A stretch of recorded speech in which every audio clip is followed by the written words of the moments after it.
Buat teman-temanku yang baru gabung, bisa cek di playlist untuk urutan videonya, dan bisa juga cek di playlist untuk judul barunya.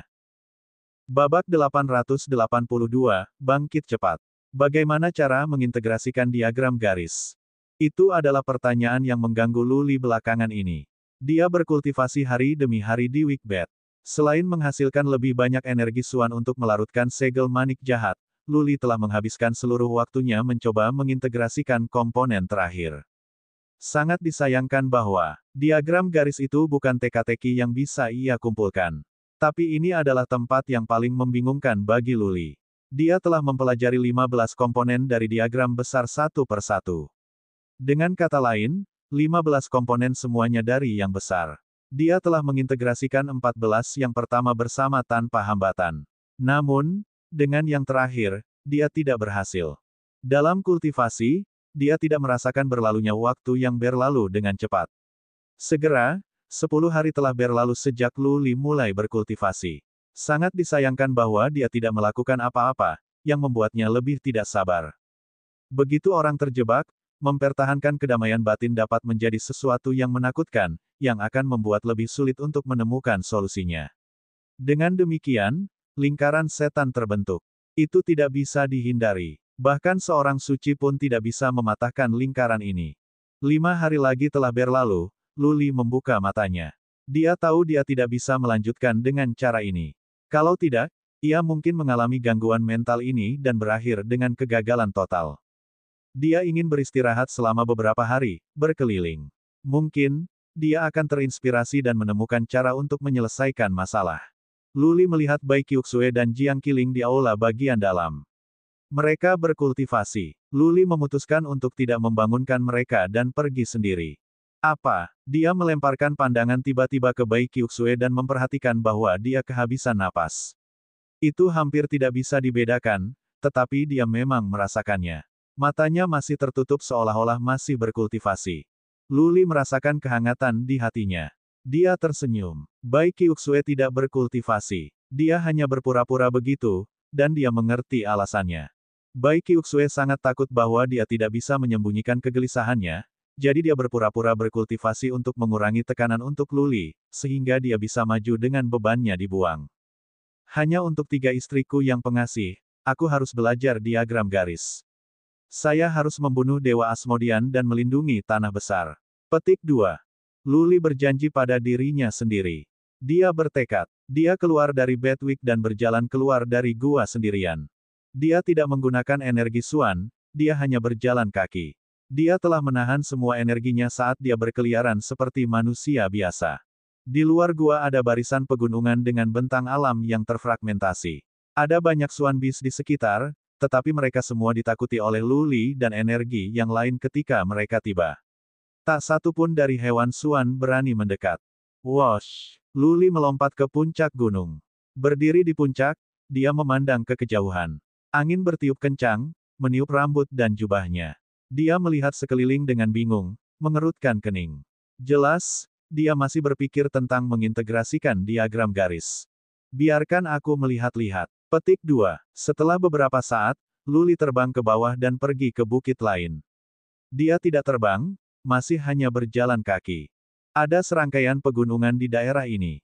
Luli berlari ke banyak Suan Beast di sepanjang jalan. Namun, mereka semua lari ketakutan setelah Luli menunjukkan kekuatannya. Slopes, lembah, parit, cekungan, tebing, tepi sungai. Luli telah berada di pegunungan selama 3-4 hari. Dia telah menutupi lebih dari setengah wilayah ini. Suan Beast tersebar ke semua arah. Pada hari ke-6, Luli mencapai punggung bukit. Di sini ada batu yang membentang ke puncak. Suatu ide tiba-tiba muncul di benaknya ketika dia melihat batu berbentuk naga ini. Batu ini sangat mirip teka-teki. Batu itu tertutup retakan. Luli tidak tahu bagaimana batu itu terbentuk. Retakan membagi batu menjadi lusinan, tetapi ketika dilihat dari kejauhan, batu itu tampak utuh. Batu itu berkelok-kelok ke puncak seperti naga. Itu mirip dengan diagram garis. Luli terinspirasi. Dia mengamati batu di punggung bukit selama 2 jam dan kemudian berlari ke puncak. Ada beberapa pohon. Luli memotong papan dari salah satunya. Kemudian, dengan pisau, Luli memotong papan itu menjadi 15 bagian dan mengubah papan itu menjadi sebuah teka-teki. Dia mulai menyusun puzzle. Karena belatinya tajam, luka itu bersih. Menyatukan potongan-potongan itu mudah. Mereka pas sepenuhnya dan sempurna. Luli tampaknya zonasi. Dia mengambil potongan-potongan itu dan kemudian memasangnya kembali, berulang-ulang kali, seperti anak kecil yang baru-baru ini menemukan mainan favoritnya. Matahari mulai terbenam. Senja melemparkan rona merah di atas langit dan menyinari wajah Luli. Alisnya dihiasi dengan cahaya merah. Mata jernihnya penuh dengan kebingungan. Malam telah tiba. Hutan belantara tenggelam ke dalam kegelapan. Luli masih duduk di puncak, menyatukan potongan-potongan itu, memisahkannya dan menempatkannya kembali. Sekarang musim dingin di tanah timur samudera. Frost jatuh di malam hari.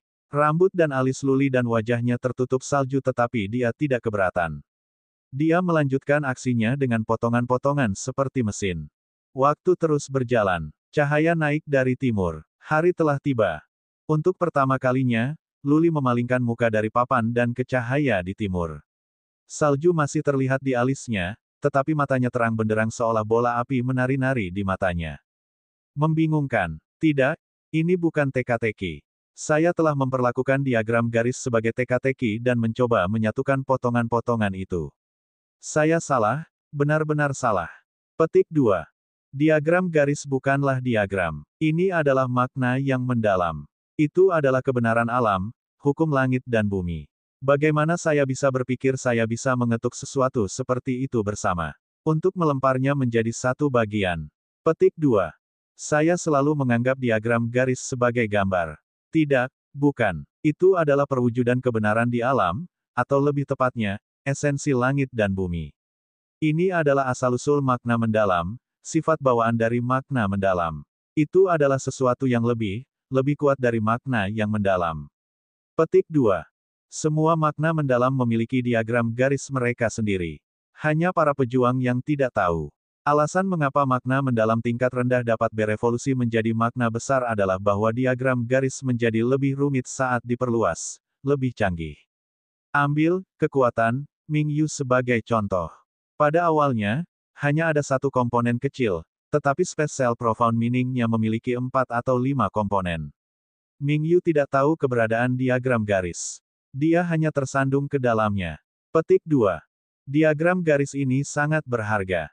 Jika seseorang dapat menemukan diagram garis dalam makna mendalamnya, ia dapat memperluas diagram garis itu, yang akan mengembangkan makna mendalamnya, dari peringkat ketiga menjadi keempat, menjadi kelima, ketujuh dan kesembilan.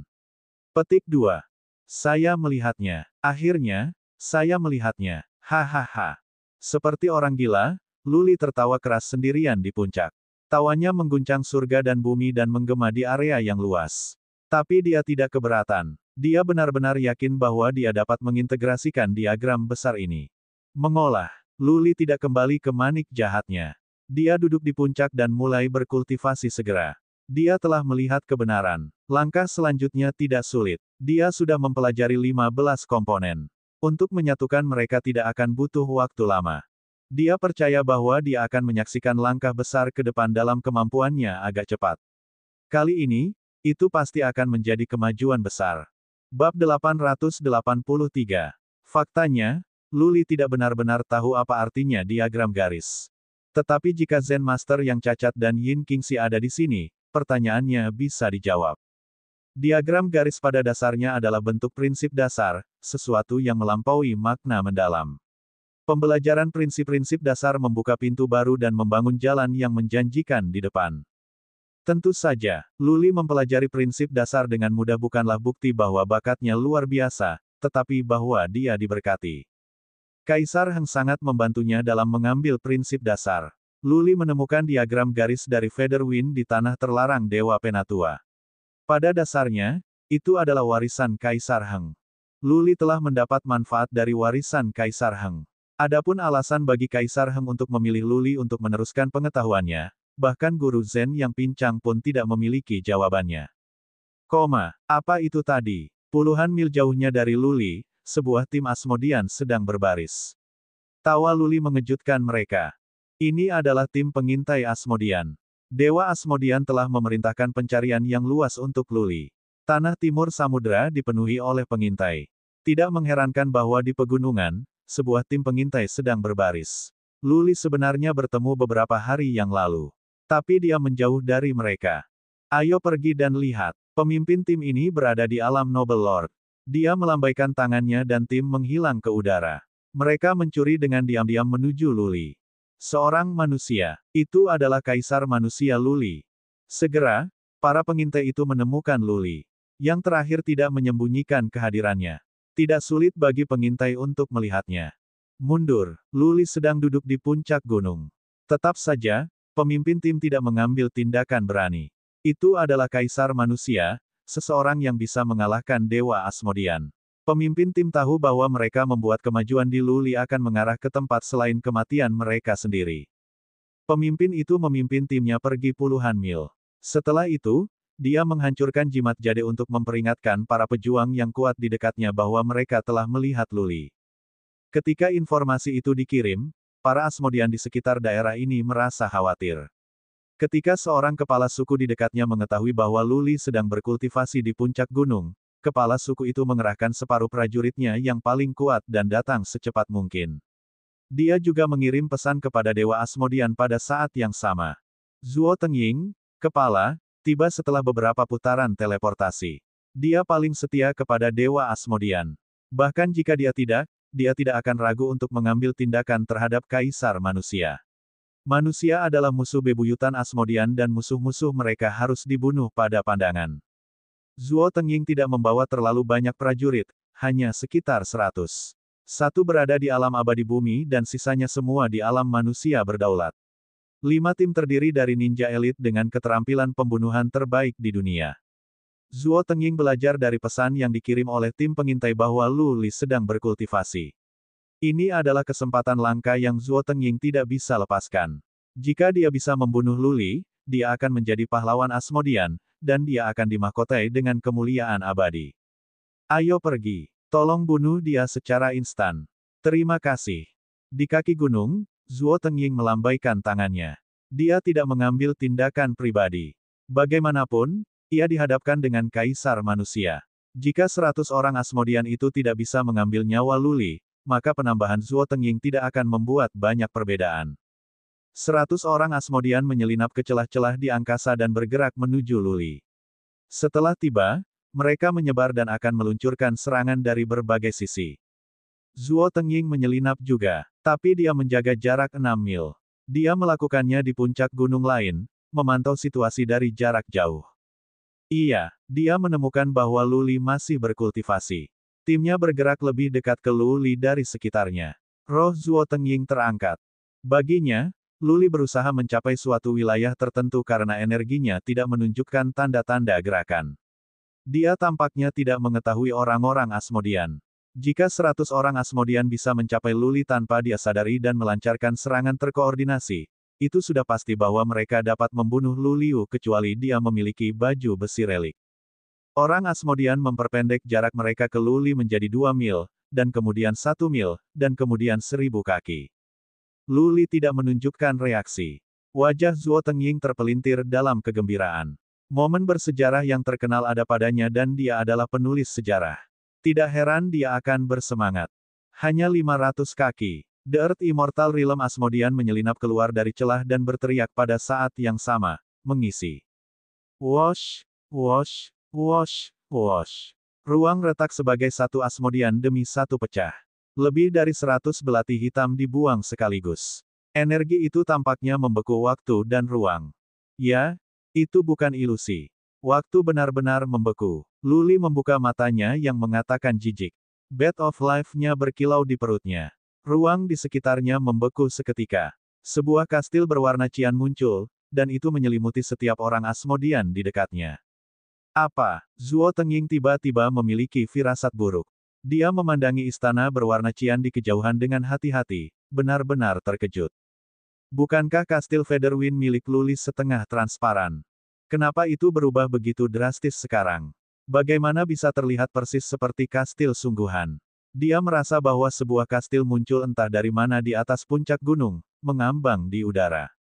Zuo Tengying mencoba memeriksa situasi di dalam kastil dengan kekuatan psikis tetapi dia terpana mendapati itu, kekuatan psikisnya mencapai melalui dinding, tetapi bagian dalam diam. Itu tanpa suara, itu seperti lebih dari 100 orang Asmodean ditelan oleh sesuatu sebelum mereka bisa berteriak kesengsaraan. Haruskah aku melarikan diri atau tidak? Zuo Tengying bertanya pada dirinya sendiri. Dia tidak jauh dari Luli. Begitu Luli memperhatikannya, dia tidak akan memiliki kesempatan lebih lanjut untuk melarikan diri. Namun, dia masih memiliki sekilas harapan dalam hatinya bahwa Luli tidak bisa membunuh semua prajuritnya. Lagi pula, 5 tim di antara mereka adalah yang terbaik dari yang terbaik. Berdengung. Setelah waktu lebih dari 10 napas, Featherwind memberikan Qian Glow. Kastil menghilang ke udara. Zuo Tengying tertegun. Satu Asmodean demi satu jatuh ke tanah. Kepala mereka tergores berkeping-keping. Orang-orang Asmodean berjatuhan, seperti serangga tanpa kepala. Tidak ada yang memiliki bau kehidupan di dalamnya. Darah mereka menodai langit, berkilau dalam warna merah cerah di bawah sinar matahari. Itu adalah waktu untuk lebih dari selusin napas, tetapi lebih dari 100 tewas. Betapa cepatnya itu. Para prajurit itu adalah yang terbaik di pasukan Zuo Tengying. Ada satu rilem bumi abadi Asmodean dan 5 tim elit, namun semuanya telah binasa dalam waktu selusin napas. Cepat. Sebuah langkah cepat yang tak seorang pun bisa bertahan. Zuo Tengying tidak bisa menemukan cara lain untuk menjelaskan kehancuran timnya. Pada saat itu, tidak ada satupun Asmodean yang mampu melawan. Luli menghancurkan kepala mereka satu persatu dengan mudah. Itu seperti orang kuat dengan pedang sedang mengejar anak domba yang dirantai. Itu terlalu kuat, terlalu banyak. Aku harus berlari. Zuo Tengying tidak ragu lagi. Dia menyelinap ke celah di ruang dan mencoba melarikan diri. Namun, sesuatu terbang kepadanya dengan cepat dan menyusulnya dalam sekejap. Luli melangkah keluar dari Bedwick. Kastil Featherwind muncul di udara. Zuo Tengying terpaksa keluar dari ruang angkasa. Petik 2. Aku ditakdirkan. Sudah berakhir. Ah, itu menyakitkan. Pada saat ini, Zuo Tengying akhirnya mengerti mengapa prajuritnya terbunuh begitu cepat sehingga tidak ada yang bisa melarikan diri. Di dalam kastil Featherwind, ruang membeku. Selain itu, serangan jiwa yang kuat membuatnya merasa seperti jutaan jarum emas menggigit jiwanya. Zuo Tengying bahkan tidak bisa mengendalikan tubuhnya sendiri, apalagi melarikan diri atau melawan. Swiss. Dinding di sebelah Zuo Tengying hancur. Cakar perak mendekat. Setelah itu, dia melihat sepasang mata dingin. Pada akhirnya, kepalanya menabrak terbuka seperti semangka oleh cakar. Bab 884. Bagus, ini cukup bagus. Luli membiarkan kastil Featherwind runtuh setelah Zuo Tengying meninggal. Dia berdiri di udara, berseri-seri dengan bangga. Akhirnya, ia telah mencapai penguasaan lengkap kastil angin bulu setelah ia mengintegrasikan bagian terakhir dari komponen. Kemampuannya sekarang berubah. Kastil Featherwind telah terwujud. Kekuatan psikis bisa terputus. Setidaknya, prajurit rilem bumi abadi tidak bisa menggunakan kekuatan psikis untuk menyelidiki kastil. Luli tidak tahu apakah itu berbeda untuk prajurit rilem dewa semi atau belum. Secara teoritis, seharusnya tidak berbeda. Ini bukan fitur yang paling canggih. Kuncinya adalah ruang di dalam kastil Featherwind, dan itu membeku. Bahkan prajurit rilem bumi abadi bisa melewati ruang ini di dalam. Tuan Asmodean juga seharusnya tidak bisa menembus ruang di sana. Dengan kata lain, setelah Dewa Asmodean terjebak di kastil Featherwind, ada kemungkinan dia tidak bisa melarikan diri. Dia tidak bisa merobek ruang, yang akan mencegahnya menggunakan spatial transference. Yang lebih meresahkan, serangan jiwa di kastil Featherwind tampaknya juga ditingkatkan. Zuo Tengying, berada pada tahap selanjutnya dari alam abadi bumi, tidak bisa bertahan pada saat itu bahkan untuk satu napas.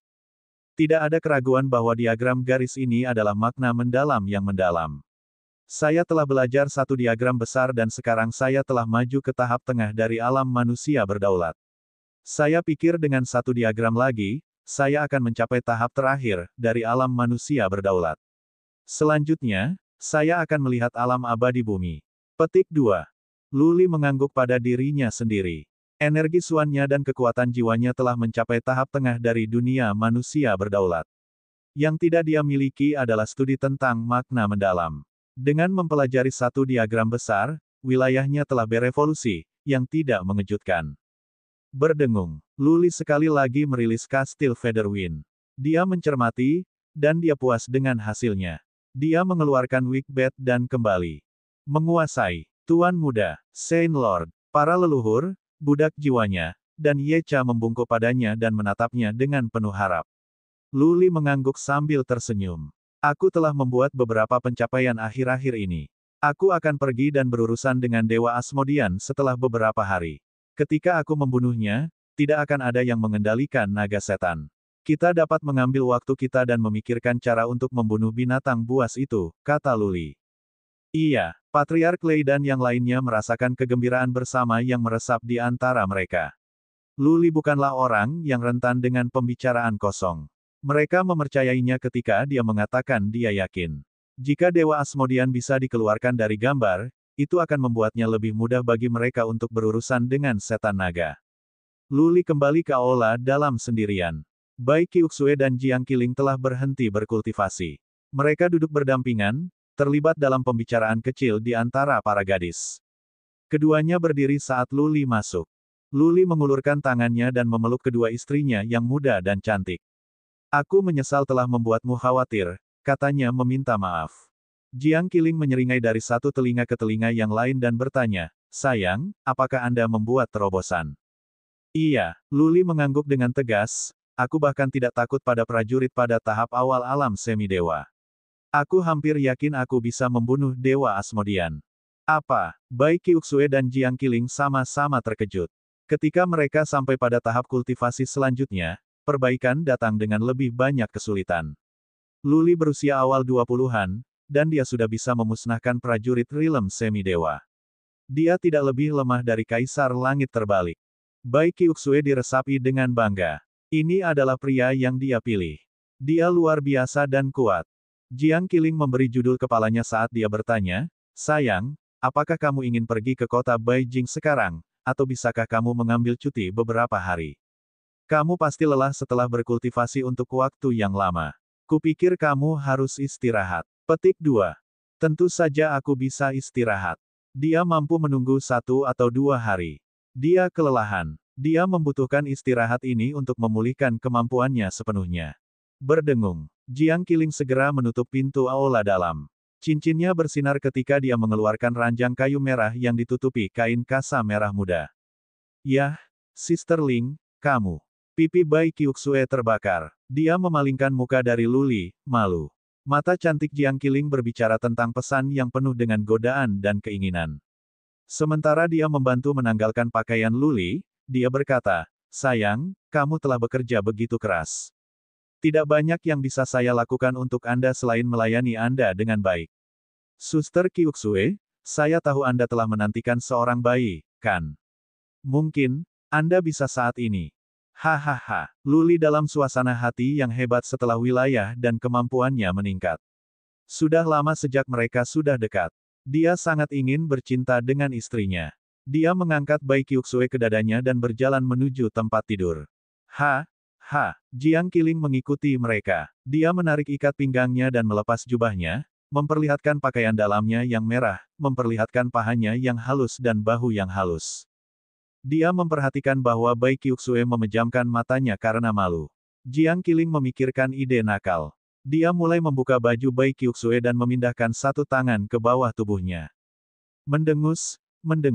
Luli merasakan keinginan untuk melihat Jiang Qiling bermain-main dengan Bai Qiuxue, meskipun mereka adalah istrinya sendiri untuk waktu yang lama. Dia tertawa dan berbaring di tempat tidur. Dia membawa Bai Qiuxue yang sekarang telanjang ke tempat tidur dan berkata kepada Jiang Qiling, Ling Er, tunggu apa lagi? Datang dan tunggu aku. Ya Yang Mulia, Jiang Qiling menjulurkan lidahnya dan merangkak seperti anak kucing. Dia menunjukkan hasrat dan keinginannya kepada yang paling penuh, benar-benar provokatif. Kegembiraan, kenikmatan ual dan keintiman. Luli tidur nyenyak dengan kedua istrinya di lengannya. Setengah hari kemudian, dia bangun, merasa lebih segar dari sebelumnya.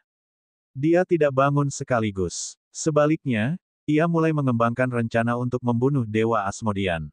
Dia tidak bisa melawan pertempurannya di kota Beijing di mana naga iblis berada. Dewa Asmodean bisa meminta naga iblis membunuh Luli.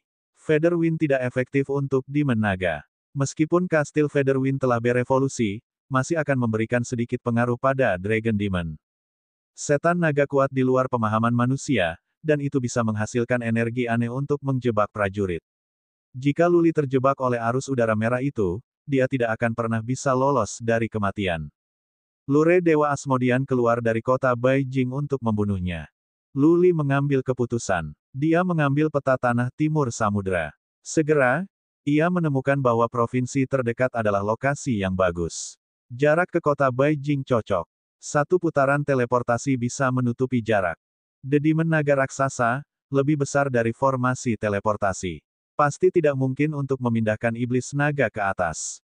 Karena itu, jika Luli akan disembelih di provinsi ini, Tuan Asmodean harus datang sendiri, yang sama sekali tidak ditakuti Luli. Aku akan menenggelamkan provinsi Zuoteng dengan darah. Aku akan membunuh jalanku jika Tuan Asmodean gagal muncul. Aku akan mengelilingi seluruh tanah timur lautan dan melihat berapa banyak yang bisa ditanggung oleh Tuan Asmodean dengan itu. Petik 2. Luli telah mencapai suatu keputusan. Selama dia menjauh dari kota Beijing, Dewa Asmodean tidak akan bisa menggunakan Demon Naga untuk mengalahkan Luli. Dia yakin Dewa Asmodean tidak akan duduk diam ketika tanah timur samudera menjadi reruntuhan. Oke, saatnya pergi. Luli berdiri dan berbicara dengan istrinya setelah dia membuat keputusan ini. Dia mengatakan kepada mereka untuk tinggal dari tempat mereka dan berkultivasi. Meskipun dia menebak-nebak, Jiang Qiling mengerti betapa seriusnya masalah ini. Dia tidak bersikeras untuk pergi bersamanya. Kalian semua, dengarkan. Luli berjalan ke aula luar dan memerintahkan para leluhur, nanti, aku akan memimpin tim dan kita akan bertempur. Kamu harus tetap dalam jarak 3 mil dariku. Bunuh semua pejuang Asmod yang kita temui di sepanjang jalan, tetapi jangan menargetkan warga sipil dan siapapun yang tidak bersalah. Tidak ada gunanya untuk mengambil nyawa mereka. Yecha, pergi ke kota Zuoteng. Jika formasi teleportasi yang terhubung ke kota Beijing menyala, Anda harus pergi dan memberitahu saya segera. Saya akan memotong jalan melintasi tanah timur samudera. Petik 2. Iya, para leluhur sangat bersemangat. Membantai orang-orang Asmodean adalah cara mereka untuk membalaskan dendam manusia yang telah meninggal dan untuk merusak orang-orang Asmodean. Secara alami, mereka akan senang melakukan tugas yang menyenangkan. Bab 885. Ibu kota Provinsi Zuoteng. Kematian Zuotengying menanamkan rasa takut di seluruh kota. Banyak orang Asmodean yang kuat dari kota pergi bersama Zuotengying dalam misi untuk mengambil nyawa Luli, tetapi mereka semua binasa. Zuo Tengqiong adalah adik laki-laki Zuo Tengying. Yang pertama menjaga kota sesuai permintaan yang terakhir. Kepergian Zuo Tengying menjadikan Zuo Tengqiong penguasa keluarga Zuo Teng dan kepala barunya. Ini sama sekali tidak menyenangkan Zuo Tengqiong. Keluarga Zuo Teng bergoyang di tengah-tengah perang yang berkecamuk. Dia, sang master, harus menginjak telur. Luli berada di provinsi Zuo Teng. Untuk membuatnya lebih buruk, keluarga Zuo Teng memiliki banyak musuh di tanah timur samudera yang akan membalas terhadap keluarga Zuo Teng pada saat itu juga. Kepala, dia mendengar teriakan yang dipenuhi rasa takut datang dari luar. Dia gemetar. Dia menendang gadis yang sedang memberinya pijatan kaki, berdiri, dan bertanya kepada pramuka yang bergegas masuk, "Ada apa?" Kepala, pramuka itu berlutut dan melaporkan dengan sedih, "Saya mendengar dari kota Beichuan bahwa Luli dan sekelompok prajurit manusia menyerang di kota. Mereka membunuh semua prajurit di kota. Jumlah kematian dan luka telah melebihi ratusan ribu. Luli terbang menuju kota Longye. Dia meninggalkan pesan, dia akan memotong jalan di semua kota di tanah timur samudera." Petik 2. Apa? Zuo Tengqiong terkejut. Dia gemetar ketakutan dan bibirnya menggigil. Informasikan kepada Tuan Asmodean segera. Minta Tuan Asmodean untuk datang dan membantu kami. Sekarang, cepat, dia berteriak. Segera setelah pengintai itu pergi, Zuo Tengqiong meneriakkan perintah lain, kirim pesan kepada para prajurit di kota Longye. Beritahu mereka untuk lari dan pergi ke arah yang terpisah. Evakuasi kota terdekat sekaligus. Tidak lama setelah perintahnya dikirim, pengintai lain datang untuk melaporkan, "Ketua, kota Longye telah jatuh. Luli ada di sana bersama prajurit manusia. Mereka membantai semua orang. Ketua, Luli berada di kota Baihu. Kami kehilangan lebih dari 1,5 juta. Ketua, Kota Pingchuan hancur. Hanya dalam 2 jam, Zuo Tengqiong telah menerima beberapa laporan. Lu Li telah memusnahkan beberapa kota. Dia telah mengambil formasi teleportasi dan setiap kali dia melakukannya, tetapi lebih dari selusin prajurit Rilem Bumi Abadi akan bergiliran untuk menyerang. Mereka sangat efisien. Setiap dari mereka bisa membunuh ribuan dalam sekali gerakan. Lu Li memberi perintah untuk menyelamatkan warga sipil. Jika dia tidak, salah satu prajurit Rilem Bumi Abadi dapat meratakan kota dalam sekejap dan membantai semua di dalam kota. Kota Beijing menerima permintaan penguatan yang tak terhitung jumlahnya. Berita itu diberitakan ke seluruh tanah timur samudera, mengejutkan orang-orang Asmodean. Manusia melakukan pembunuhan di kota-kota Asmodean. Manusia menuju kota demi kota. Bagaimana mungkin manusia ini begitu berani? Tidak hanya orang Asmodean yang takut dan marah, tetapi orang Asmodean tingkat tinggi juga sangat marah. Kota-kota yang ditargetkan Lu Li kecil, dan dia hanya membunuh prajurit Asmodean rata-rata. Meski begitu, para prajurit tingkat rendah itu adalah fondasi pasukan mereka. Kehilangan terlalu banyak dari mereka akan mengurangi kekuatan Asmodean. Ketika para pejuang yang kuat meninggal karena usia tua, akan ada celah dalam masyarakat mereka. Asmodean yang kuat berkumpul di kota Beijing untuk audiensi dengan Dewa Asmodean, memintanya untuk pergi dan membunuh Lu Li. Mereka takut semua tanah lautan timur akan menjadi korban Lu Li. Dewa Asmodean juga sangat marah. Dengan itu, Dewa Asmodean tidak melakukan apa-apa dan tidak bertemu siapapun. Dia hanya mengirim pesan kepada Lu Li, menuntutnya untuk menghentikan tindakannya dan datang ke kota Zuoteng dalam 3 hari untuk pertempuran terakhir. Orang-orang Asmodean terkejut mengetahui hal ini. 3 hari mungkin tidak terasa lama, tapi orang harus mempertimbangkan kecepatan Lu Li. Dalam 3 hari, ratusan kota akan jatuh dan ratusan juta orang Asmodean akan kehilangan nyawa mereka. Zuo Tengqiong mencoba menangis, tetapi dia gagal menangis setelah menerima informasi. Dia telah memerintahkan warga sipil di banyak kota untuk mengungsi, tetapi kemana mereka bisa pergi? Manik jahat itu cepat. Hanya ada sedikit kemungkinan warga sipil itu bisa melarikan diri. Terlebih lagi, Lu Li sedang dalam perjalanan ke ibu kota provinsi. Dia akan tiba dalam 1 hari, atau lebih. Jika Zuo Tengqiong menunda pelariannya, seluruh keluarga Zuoteng akan hancur. Di sisi lain, jika dia lari, dia akan kehilangan semua kredit sebagai kepala. Banyak yang sudah menyuarakan penentangan mereka terhadapnya sebagai kepala suku. Setelah dia melarikan diri, dia tidak akan lagi diizinkan untuk memerintah provinsi Zuoteng. 3 hari. Lu Li bertanya-tanya. The Demon Naga tidak akan bisa tiba di sana bahkan jika itu berlari di atas kecepatannya. Apa yang Dewa Asmodean tuju? Dia tidak pernah bisa terlalu berhati-hati. Lu Li memberitahu Chuan Pu untuk mengirim banyak bawahannya ke kota-kota di sekitar dan memonitor jalan dari kota Beijing ke provinsi Zuoteng. The Demon Naga raksasa karena melambung dengan aura yang mengancam. Jika Demon Naga datang dengan berjalan kaki, tidak mungkin itu bisa lolos dari pencarian prajurit Chuan Pu. Dewa Asmodean mengeksekusi Chuan Jing. Namun, Chuan Pu tetap bersama Lu Li. Chuan Pu masih memiliki beberapa prajurit dalam kendalinya. Tidak sulit untuk menyelundupkan beberapa dari mereka ke kota. Terlebih lagi, Lu Li tidak mempersiapkan pertempuran dengan Dewa Asmodean di kota Zuoteng karena ia dituntut begitu. Rencana awal Lu Li adalah membantai sampai ke kota Zuoteng. Sekarang, setelah dipikir-pikir, dia mengubah arah ke selatan. Dia menargetkan orang-orang Asmodean. Dia tidak peduli dengan arah spesifik yang akan dia tuju. Dia menghancurkan kota-kota dan dia membunuh. Lu Li jarang bergerak sendiri. Jika Asmodean yang kuat menghentikan mereka, Lu Li akan mengambil tindakan. Kalau tidak, dia memiliki Patriark Aula yang membunuh iblis dan budak Rilem Bumi Abadinya untuk mengurus semuanya. Para leluhur dari Aula Pembantai Iblis bersemangat. Di Battleground Demon Slaying Battleground, para Asmodean telah membunuh terlalu banyak prajurit manusia.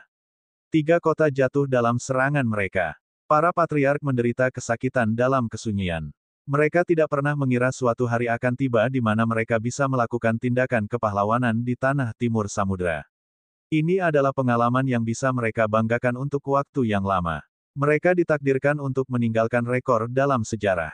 Suatu hari telah berlalu. Sisi Chuan Pu tidak punya pembaruan. Pengintai mereka yang disembunyikan di kota Beijing tidak mengirim laporan. Dewa Asmodean belum mengambil tindakan. Luli melanjutkan tindakannya yang tidak terkendali. Semakin banyak Asmodean yang dia bunuh, semakin baik bagi manusia.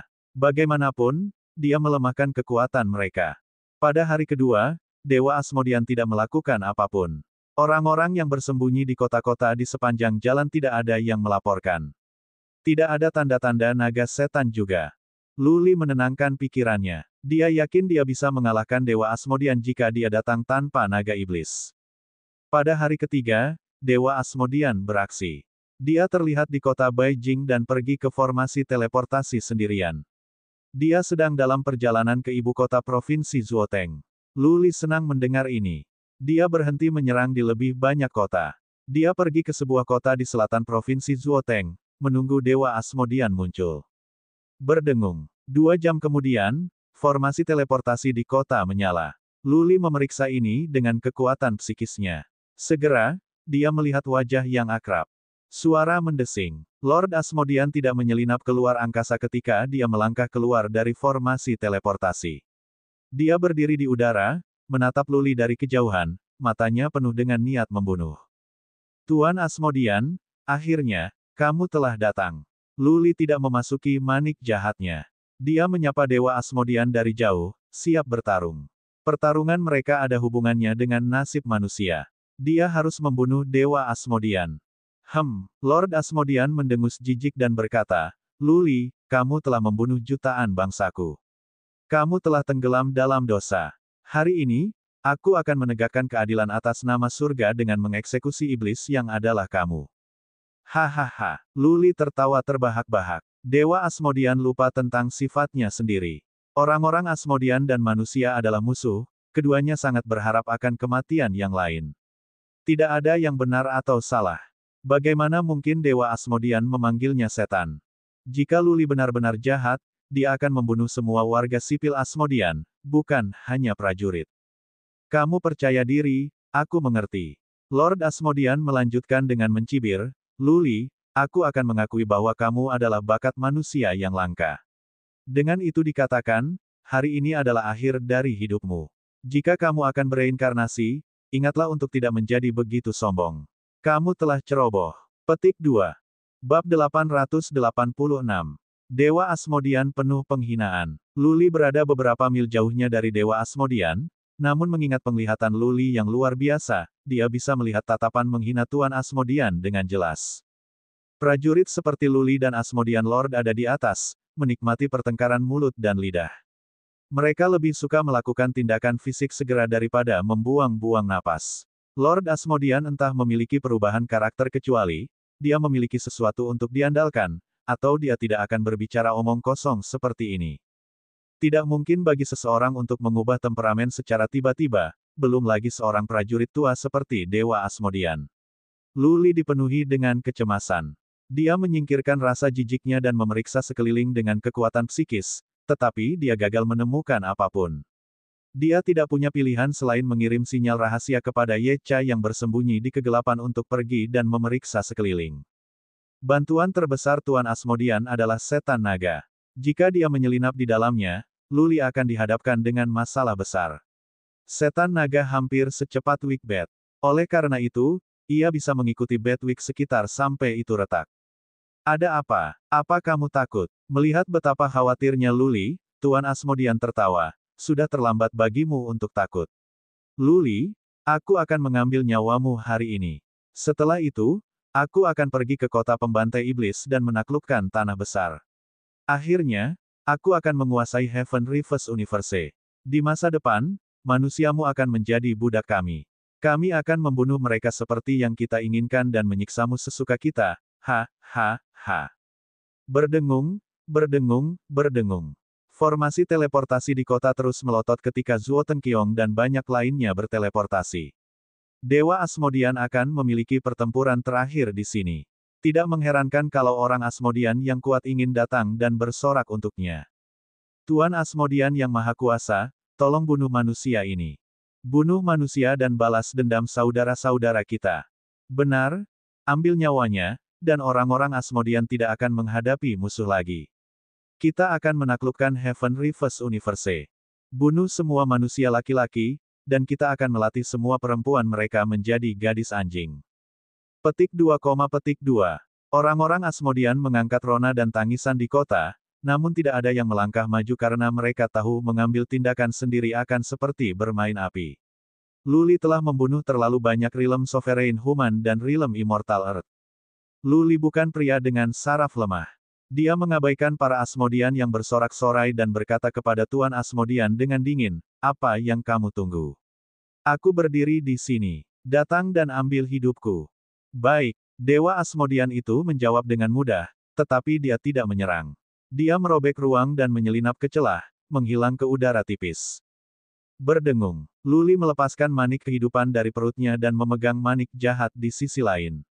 Untaian bulu angin muncul di udara dan menyebar, menutupi langit di atas sekitar kota. Setelah Dewa Asmodean pergi, sebuah perisai diaktifkan di atas kota agar tidak banyak yang menderita angin bulu, berbalik kesakitan di tanah. Luli menggunakan Feather Wind untuk memeriksa jejak Dewa Asmodean. Feather Wind adalah sejenis angin khusus.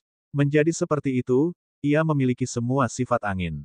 Itu bisa menyebar di setiap sudut ruang dan Luli bisa mempelajari setiap perubahan yang terjadi di dalamnya. Dia datang. Melalui getaran di Feather Wind, Luli merasakan beberapa gangguan di ruang angkasa. Lord Asmodean masih berada di ruang ini meskipun dia menyelinap masuk ke celah. Secara alami, akan ada gangguan di ruang ketika ada makhluk hidup bergerak. Mengandalkan angin bulu, Luli bisa dengan mudah mengetahui keberadaan Dewa Asmodean. Faktanya, begitu Tuan Asmodean menunjukkan jejaknya, Luli sudah bisa mengelilingi Tuan Asmodean dengan kastil Feather Wind. Namun, Luli tidak mengambil tindakan seperti itu. Dewa Asmodean semakin mendekat dan mendekat padanya. Dia berada 3 mil jauhnya dari Luli, tetapi yang terakhir tidak melakukan apa-apa. Luli ingin mengetahui apa rencana Tuan Asmodean itu.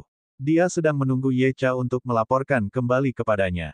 Jika naga setan ada di dekatnya, Luli akan melarikan diri sekaligus tanpa melanjutkan pertarungan ini dengan Dewa Asmodean. 2,5 mil, 2 mil. Dewa Asmodean sangat dekat sekarang. Mengingat kecepatan Dewa Asmodean, setelah beberapa napas, dia akan mencapai Luli dengan mudah. Akhirnya, Luli langsung bertindak. Kastil angin bulu, teriak Luli. Di langit, sebuah kastil dengan cepat terbentuk. Ini bukan yang Luli gunakan untuk membunuh Zuo Tengying, tetapi versi sebelumnya. Kastil ini setengah transparan, seperti yang digunakan Luli di luar kota pembantai iblis. Luli tidak mengerahkan upaya penuh sejak awal ketika dia mencoba untuk memaksa Tuan Asmodean menggunakan kartu di tangannya. Luli tidak akan pernah bernapas dengan mudah sebelum dia bisa mengetahui gambaran lengkapnya. Dia akan selalu merasakan ular berbisa di suatu tempat yang bisa menggigitnya kapan saja. Desir, Dewa Asmodean dipaksa keluar dari ruang angkasa. Kastil Feather Wind cukup kuat untuk mengguncang ruang. Terakhir kali di luar kota pembantai iblis, Dewa Asmodean dipaksa keluar dari ruang angkasa dengan cara yang sama. Dia akrab dengan kastil dan modus serangannya. Dewa Asmodean terpengaruh oleh serangan jiwa begitu dia keluar. Namun, kali ini, dia tidak takut sama sekali. Sebagai gantinya, dia berkata dengan gerutuan, "Luli, apakah kamu benar-benar berpikir kamu cukup mampu untuk mengakhiri hidupku?" Dewa Asmodean memegang sepotong kayu di tangannya. Itu adalah seorang prajurit, seorang pria yang garang dalam penampilan dan tubuh yang kuat. Cahaya merah terlihat di matanya. Dia terlihat sangat mirip orang Asmodean. Begitu pahatan kayu itu diambil, Luli merasakan entitas jahat berlarian, cukup tebal untuk membuatnya mati lemas seolah-olah ini bukan hanya ukiran kayu, tetapi Dewa Asmodean yang nyata di depannya. Berdengung, ukiran kayu bersinar. Sebuah perisai merah muncul dan menutupi Lord Asmodean sesudahnya. Ruang di belakangnya runtuh. Beberapa kamar yang terbuat dari angin bulu jatuh. Di sekitar Dewa Asmodean, ada ruang kosong dan kosong. Ukiran kayu ini. Sekali lagi, Luli merasa terintimidasi. Dia merasa akrab dengan energi dari ukiran kayu. Suatu hari, Jizantian memegang senjata seperti itu. Satu pandangan dan Luli mengerti, ini adalah artefak pencetus Asmodean. Itu menyerupai artefak originator dari Kaisar Langit Terbalik dan memiliki kekuatan yang sama. Senjata semacam ini bisa sekuat relik. Untuk membuatnya lebih buruk, Luli merasakan bahwa energi surgawi ukiran kayu ini jauh lebih kaya dan lebih dalam, tidak seperti artefak penggagas Kaisar Langit Terbalik, yang hampir habis. Banyak pejuang terpilih mewakili manusia dalam sejarah dan 3 pernah menyerbu tanah dari 4 ras alien, mencoba untuk memusnahkan mereka. Namun, semua telah kembali setelah pengejaran angsa liar. Artefak originator dari 4 ras alien adalah alasannya. Sekarang aku melihat bahwa dewa yang dipuja oleh para Asmodean benar-benar keluar. Kaisar Asmodean, dewa para Asmodean, tidak imajiner dan sangat nyata. Dia masih hidup. Dia harus menjadi salah satu pejuang tertinggi di Divinity. Luli berkata pada dirinya sendiri. Energi surgawi dalam artefak originator adalah bukti bahwa Kaisar Asmodean adalah abadi sejati. Namun, dalam sejarah Asmodean, tidak satupun dari mereka menjadi abadi. Lalu, dari mana datangnya Kaisar Asmodean ini, dan bagaimana ia tumbuh menjadi dewa yang disembah oleh para Asmodean? 3 ras alien lainnya semuanya memiliki artefak originator mereka. Luli sekarang percaya bahwa setelah dia melihat artefak penggagas Asmodean. Jika demikian halnya, siapakah dewa dari 3 ras alien lain? Luli. Lord Asmodean memasang tatapan dingin dan berkata kepada Luli dengan jijik, 3 prajuritmu menyerbu tanah timur lautan, tetapi pencipta artefak leluhur kita mengalahkan mereka semua. Salah satu dari 3 ini terluka parah sehingga segera setelah kembali, ia meninggal. Anda akan menjadi pengecualian karena Anda akan mati di sini. Anda tidak akan pernah meninggalkan tanah timur samudera. Ayo, izinkan saya menunjukkan kepada Anda apa yang dapat dilakukan oleh pencipta artefak pencipta kita. Petik 2. Bab 887. Wow. Dewa Asmodean mengaktifkan artefak originator. Suan energi beredar di tangannya. Saat ia menuangkan energi suan ke dalam, ukiran kayu memancarkan cahaya merah darah. Untaian aliran udara gelap menyebar dari originator artefak, disertai dengan ratapan yang mirip dengan hantu dan lolongan serigala haus darah. Suara itu tidak keras, namun orang-orang di daerah dengan radius 300 mil dapat mendengarnya seolah-olah itu tepat di telinga mereka. Suara itu, Luli mengerutkan kening, tetap waspada. Dia merasakan sesuatu yang salah dari suara itu, sesuatu yang sangat salah. Suara itu mengandung energi aneh, sesuatu seperti energi surgawi. Celepuk. Di kota-kota, orang Asmod berlutut satu demi satu. Mata mereka membaca ketakutan seolah-olah mereka semua melihat pemandangan yang paling mengerikan di dunia. Banyak yang menggigil, bibir mereka tidak berwarna, dan pupil mereka berkontraksi. Namun mereka tidak bersuara, dan mereka tampak sangat taat. Apa? Tidak. Segera, Luli melihat visual di depannya. Pandangan lingkungannya telah berubah. Dia menemukan dirinya di altar besar. Terbang di sekitar altar adalah iblis dan iblis. Mereka mengangkat kepala dan berteriak. Penampilan mereka mengerikan dan roh mereka mengancam. Ada seorang lelaki berkepala 3 yang ditutupi sisik hitam, monster yang sekuat kera besar dengan 1 mata dan gading, monster berbentuk beruang yang dirantai hingga seperti tiang, penyihir tua yang serangga merayap di sekujur tubuhnya, dan seterusnya. Sekuat Luli, apa yang dilihatnya membuatnya takut. Untungnya, dia segera sadar kembali. Itu semua hanyalah ilusi. Jika itu nyata, siapapun dari iblis dan iblis itu bisa mencabik-cabiknya. Jika mereka nyata, Lord Asmodean bisa meratakan kota pembantai iblis sejak lama. Artefak penggagas mereka mengesankan. Luli mengangguk pada dirinya sendiri. Dalam ilusi itu, Luli merasakan energi surgawi. Dengan kata lain, sementara ilusi membingungkan semua orang, Lord Asmodean bisa menyelinap ke sasarannya dan menyelesaikan pembunuhannya dengan sukses. Tidak heran 3 pejuang manusia yang menyerbu tanah timur samudera kembali tanpa mencapai apapun. Luli masih bisa merasakan serangan jiwa yang terkandung dalam kebisingan itu. Serangan jiwa itu tanpa suara dan tanpa jejak. Itu bisa merenggut nyawanya dengan efek mendidih. Serangan jiwa semakin kuat. Luli bisa tahu, tapi tetap saja, dia meremehkan Tuan Asmodean. Ada tanda naga perak di solponnya yang bisa melindunginya dari semua jenis serangan jiwa. Lord Asmodean telah salah menilai situasi. Berdengung. Kolam jiwa Luli menyala ketika naga perak terbang keluar dari Core of Soul-nya. Naga perak melayang di sekitar jiwa kolam. Hampir segera, Luli bisa merasakan dia bebas dari dampak serangan jiwa. Ilusi sederhana. Bagaimana itu bisa menjebakku? Membubarkan. Luli membuka mulutnya lebar-lebar dan berteriak dengan intensitas tinggi. Dia menggunakan raungan naga dan menggabungkannya dengan energi surgawi dalam Bed of Life-nya. Karena ilusi didukung oleh energi surgawi, Luli harus menggunakan energi surgawi yang sama untuk menghilangkan ilusi. Luli telah menggunakan setengah dari energi surgawi untuk memperbaiki tubuhnya. Setengah lainnya disimpan dalam Bed of Life-nya. Dia menggunakan beberapa untuk memperbaiki diagram garis dan ada beberapa yang tersisa. Boom, boom, boom. Dengan energi surgawi, deru naga menjadi menakutkan. Ruang hancur dan retakan mulai muncul. Angin meraung, dengan beberapa petir yang terdengar. Raungan mengguncang langit dan bumi, itu bergema ke suatu daerah dengan radius lebih dari 3.000 mil. Desir, desir. Setan dan iblis di sekitar Luli meleleh seperti es. Awan gelap membuka jalan bagi cahaya. Suara-suara hantu menghilang. Ketenangan dipulihkan. Apa? Di kejauhan, Dewa Asmodian terkejut. Dia tidak menyelinap ke Luli karena dia menyadari bahwa dia tidak terpengaruh. Bahkan kastil angin bulu masih di tempat. Dewa Asmodian percaya itu bukan saat yang tepat baginya untuk mengambil tindakan. Artefak originator memiliki banyak fungsi. Yang pertama adalah pertahanan, yang kedua untuk menghasilkan ilusi dan yang ketiga untuk memulai serangan jiwa. Serangan jiwa dan ilusi saling melengkapi. Semakin lama seseorang terperangkap dalam ilusi, semakin kuat efek serangan jiwa. Dengan membubarkan ilusi dari awal, Luli telah membuat serangan jiwa tidak efektif. Ukiran kayu memberi cahaya dan kembali ke keadaan semula. Di kota, visual ilusi di kepala warga sipil dan prajurit menghilang. Bahkan terjebak dalam ilusi, mereka semua mendengar teriakan seperti guntur Luli. Apa? Kaisar manusia ini sangat mengesankan. Dia tidak terpengaruh oleh ilusi pencipta artefak kita. Bagaimana mungkin? Artefak originator memiliki energi surgawi. Tidak ada yang bisa tetap kebal selain yang abadi. Kecuali, Luli memiliki energi surgawi.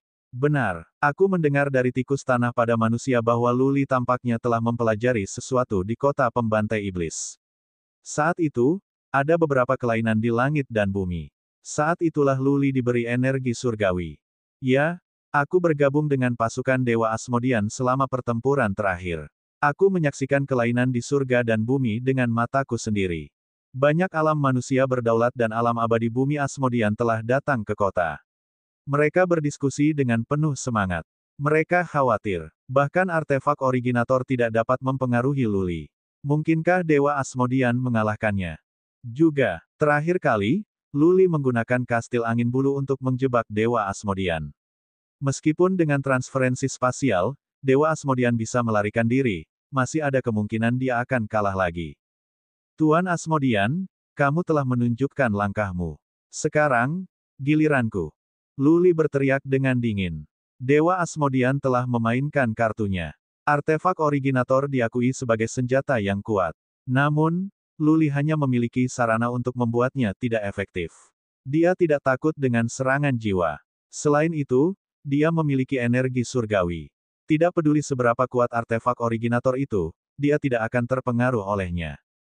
Kastil Featherwind, bubar, dan datang lagi.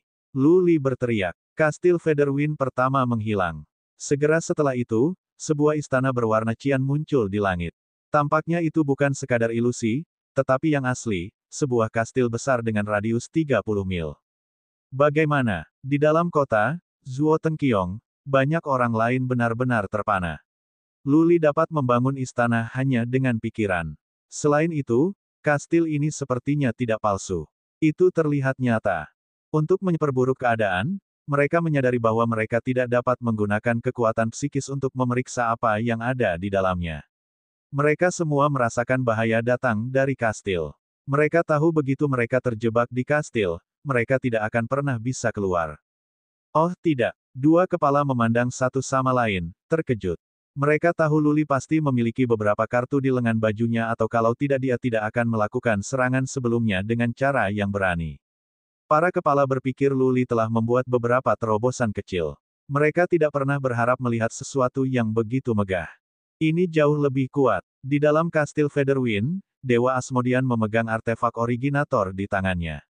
Cahaya merah dari artefak originator membentuk lapisan perisai untuk melindunginya. Meski begitu, itu tidak bisa menghentikan serangan jiwa di Featherwind. Dewa Asmodian merasa jutaan jarum menembus jiwanya. Pergi. Dewa Asmodean mengeluarkan belati dan bergegas keluar angkasa. Dia mencoba memisahkannya sehingga dia bisa menggunakan spatial transference. Namun, bahkan ketika dia mengerahkan kekuatan besar, tidak ada yang terjadi. Kali ini, Tuan Asmodean benar-benar panik. Ruang beku. Kastil Featherwind telah ditingkatkan ke skala di luar imajinasinya. Tiba-tiba, Dewa Asmodean mendengar ejekan Luli. Suara itu tampaknya berasal dari surga. Dewa Asmodean tidak bisa memberitahu lokasi Luli. Dia mencoba menggunakan kekuatan psikis tetapi gagal melihat menembus dinding, yang hanya memperdalam ketakutannya. Dia mendengar suara Luli lagi, Asmodean Lord, kamu bilang aku ceroboh. Segera kembali ke kamu. Kamu telah datang ke Featherwind dan kamu tidak akan pernah bisa pergi. Pergilah ke neraka. Bang! Sebuah tembok runtuh, jatuh ke banyak naga angin, menyerbu menuju Dewa Asmodean. Serangan jiwa di naga angin mengancam. Segera, Dewa Asmodean itu menjerit kesakitan. Bab 888. Sebagai kastil Featherwind berkembang, serangan jiwa diperkuat juga. Kembali dalam pertempuran di kota pembantai iblis, Lord Asmodean sudah mengalami kesulitan menahan serangan angin bulu. Dengan serangan jiwa yang semakin mengancam, Lord Asmodean mengalami kesulitan untuk menahannya. Baiklah, Luli, kamu benar-benar membuatku jengkel. Lord Asmodean meraung. Ukiran kayu bersinar. Perisai berwarna merah darah tiba-tiba bersinar dengan sangat cemerlang. Lord Asmodean sementara aman dari serangan jiwa di Featherwind. Dia berteriak, Luli, kamu akan melihat kekuatan sebenarnya dari artefak penggagas.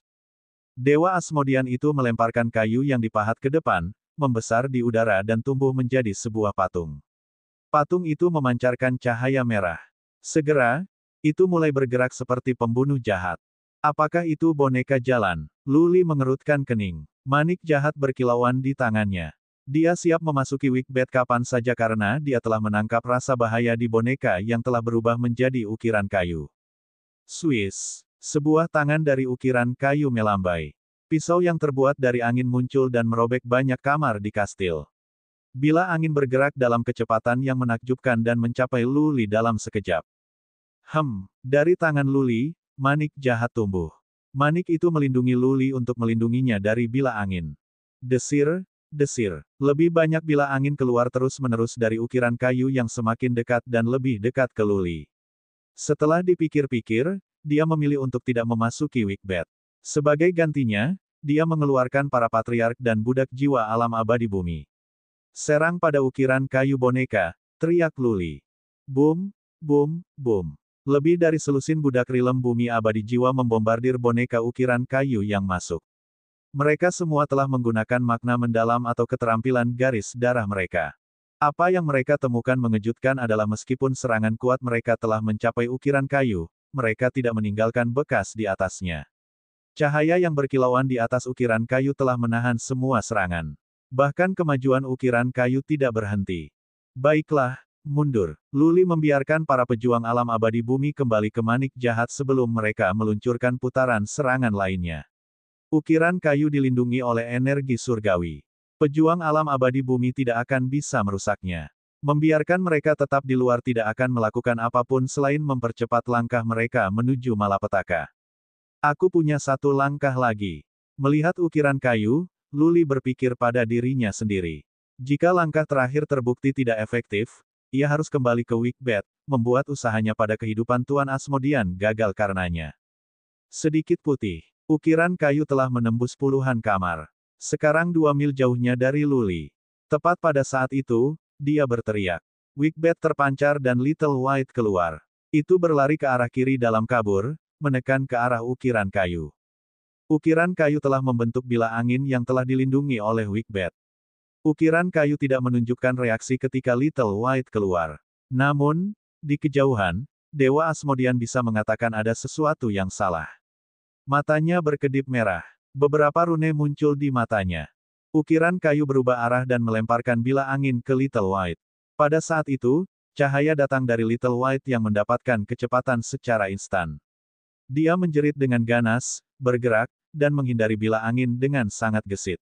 Little White menemukan jalan di bawah lengan ukiran kayu. Little White meraih lengan boneka itu dengan 4 cakar dan menggigitnya. Luli menggunakan kekuatan psikis untuk memantau situasi dengan gugup. Jika tidak bisa memecahkan boneka ukiran kayu ini, dia akan kehilangan pertempuran ini. Retak. Sangat mengecewakannya, si putih kecil telah menggerogoti boneka pahatan kayu untuk sementara waktu sekarang, namun, seolah-olah ukiran kayu itu adalah sepotong besi yang tidak bisa ditembus. Cahaya dan energi surgawi mencegah Little White dari retak membuka ukiran kayu. Mencicit, mencicit. Si putih kecil menjerit marah. Kemudian, giginya mulai memancar. Little White sekali lagi membuka mulutnya dan membentak ukiran kayu. Retak. Kali ini, ukiran kayu menghasilkan suara dering. Luli liar dengan sukacita ketika dia melihat bahwa Little White telah menggigit sepotong dari lengan ukiran kayu. Cahaya itu meredup. Ukiran kayu menyusut dan beralih ke keadaan semula. Bagaimana? Bagaimana ini mungkin? Lord Asmodean menatap Little White dengan sangat tak percaya, bertanya-tanya Swan Beast Little White macam apa yang bisa memecahkan ukiran kayu. Ukiran kayu ini adalah artefak originator dari Kaisar Asmodean, dan dilindungi dengan energi surgawi. Kembali, Dewa Asmodean hanya punya sedikit waktu untuk membuang-buang waktu karena terkejut. Dia menarik ukiran kayu. Jika Little White mengambil beberapa gigitan lagi, artefak originator akan hancur sepenuhnya. Wosh! Ukiran kayu kembali dengan cepat. Little White ingin mengejarnya, tapi Luli menggelengkan kepalanya karena tidak setuju. Little White, kembalilah sekarang. Aku akan mengambilnya dari sini. Tuan Asmodean, apalagi yang kamu miliki? Jika tidak ada, bersiaplah untuk malapetaka, kata Luli. Hampir mustahil bagi Tuan Asmodean untuk meninggalkan kastil angin bulu sekarang. Artefak originator telah dihancurkan oleh Little White. Artefak mungkin masih melakukan beberapa fungsi, tetapi mereka akan sedikit berguna. Jika Dewa Asmodean tidak bisa memikirkan cara lain, tempat ini di sini akan menjadi tanah pemakamannya. Mencicit, mencicit. Little White kembali dan berdiri di bahu Luli, mengangkat kepalanya dengan bangga. Dewa Asmodean mengambil ukiran kayu tetapi tidak memberikan jawaban. Dia memeriksa ukiran kayu dengan hati-hati. Akhirnya, dia menghela napas lega dan berkata, untungnya, itu hanya kerusakan sebagian. Aku bisa menjadi pendosa orang Asmodean. Bagus sekali. Lord Asmodean menoleh ke Little White dan mengangguk, Luli, aku harus mengakui binatang kecilmu itu luar biasa. Sudah ratusan tahun sejak kita memiliki artefak originator, tetapi ini adalah pertama kalinya itu pernah rusak. Dengan itu menjadi berkata, jika kamu berpikir kamu bisa mengalahkan aku seperti ini, maka kamu tidak lebih dari naif. Faktanya, kamu berada di sini hari ini telah memutuskan kematianmu. Tidak ada yang bisa mengubah itu. Bahkan 100 prajurit Rilem Dewa Semi dapat menyelamatkan kamu. Petik 2. Apa? Luli ketakutan. Lord Asmodean bukan pejuang pembicaraan kosong, pejuang kuat seperti dia benci berbicara tentang omong kosong. Dewa Asmodean telah menyatakan pernyataan yang sama beberapa kali hari ini. Dia pasti punya cara lain. Berdengung. Dewa Asmodean memegang ukiran kayu dan menuangkan sejumlah besar energi Swan. Bahkan rusak, ukiran kayu mulai bersinar saat energi Swan disuntikkan. Rune terbang keluar dari ukiran kayu dan secara bertahap berkumpul di atas ukiran kayu. Tidak, Luli bisa mengatakan sesuatu akan terjadi, dan dia memiliki gagasan samar tentang apa yang bisa terjadi. Tuan Asmodean, jangan berani-berani. Luli berteriak. Swiss. Luli melambaikan tangannya untuk mengumpulkan naga angin yang menyerbu ke arah Dewa Asmodean. Little White, pergi dan gigit Tuan Asmodean sampai mati atau hancurkan pahatan kayu, teriaknya bersamaan. Suara mendesing. Little White terus berlari. Karena Little White tidak takut dengan angin bulu, ia bisa datang dan pergi dengan bebas di atas kecepatannya. Dalam waktu beberapa saat, Little White telah mencapai Lord Asmodean. Hahaha, naga angin bulu sudah mulai menyerang Dewa Asmodean. Dia merasa jutaan jarum menikam jiwanya. Meski begitu, dia menemukan kekuatan untuk menahan rasa sakit dan tertawa. Luli, kau tahu apa yang akan terjadi, kan? Sudah terlambat sekarang. Rune terakhir dari ukiran kayu telah keluar. Rune itu membentuk formasi aneh di udara. Tepat saat formasi terbentuk, ruang di sekitar mulai bergetar hebat. Ledakan kekuatan melanda daerah sekitarnya. Kastil Featherwind hancur berkeping-keping. Little White, kembali. Melihat bahwa formasi kecil mendapatkan ukuran dan ruang bergetar, Luli berteriak dengan tergesa-gesa. Namun, Dewa Asmodean itu benar. Sudah terlambat. Formasi selesai. Luli selangkah di belakang. Di udara, seekor binatang keluar. Akhirnya, Luli mengerti mengapa Dewa Asmodean berkata tidak ada yang bisa menyelamatkannya. Lord Asmodean telah memanggil setan naga dengan paksa. Untuk membuatnya lebih buruk, itu 2 kali lebih besar. Bab 889. Rencana sebenarnya yang dimiliki Lord Asmodean adalah tentang setan naga selama ini.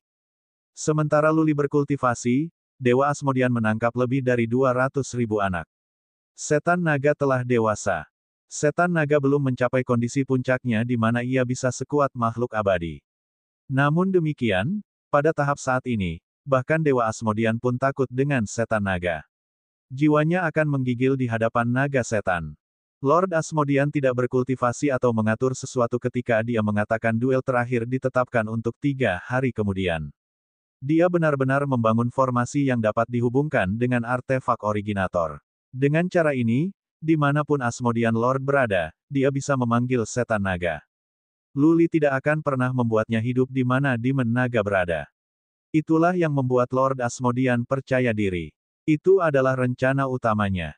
Hut, hut. Setan naga hanya menjulurkan kepalanya keluar, tetapi roh dan energi jahatnya sudah menyebar, menyebabkan ruang di sekitar bergetar. Di bawah dampak yang mengancam seperti itu, baik si putih kecil maupun Luli tidak bisa menggerakkan ujung jari saat ini. Mereka berdua tidak bisa bergerak.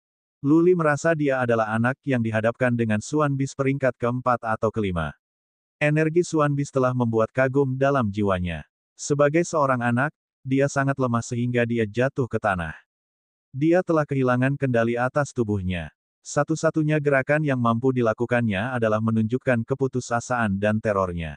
Selain Little White dan Luli, di kejauhan, Zuo Tengkiong dan yang lainnya di kota juga dikejutkan oleh energi naga iblis.